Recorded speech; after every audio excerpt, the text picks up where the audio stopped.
Nag-announce na ang ABS-CBN ng line-up ng mga shows para sa primetime na magsisimula sa Lunes, March 16.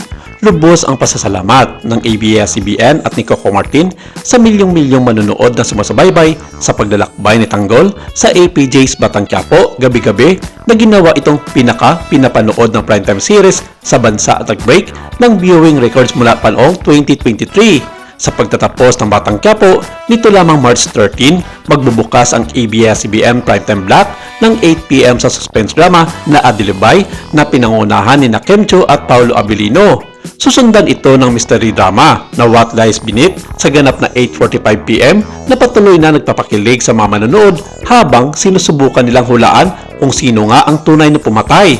Susundan ito ng South Korean romance drama na Love Scout sa oras na 9:30 p.m. na pinabidadaan naman ni Lee Jun-hyuk at Han Ji-min. Ipapalabas naman at 10:15 p.m. ang hit Chinese drama na Forbidden Flower na pinagbibidahan ni Jerian.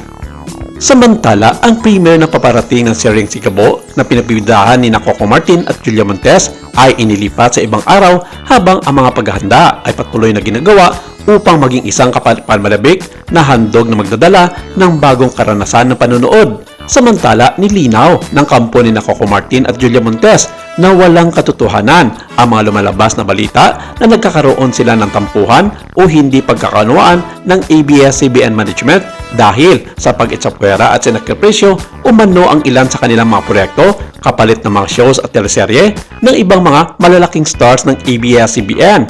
Ayon pa kay Coco Martin, ikinatuwa nga nila ito dahil seryoso ang Kapamilya Channel sa pagreprogram ng ilan sa mga teleserye at shows nito at pagpapakita na seryoso ang management na mapaganda pa ang pagbibigay serbisyo at entertainment nito sa lahat ng mga Pilipino. Ayon pa kay Coco Martin, malaki pa nga ang pasasalamat niya sa ABS-CBN dahil sa patuloy ng pagbibigay ng mga ito ng mga major projects sa kanya sa kabila ng mga batikos ng ilan sa kanyang mga kritiko sa entertainment industry.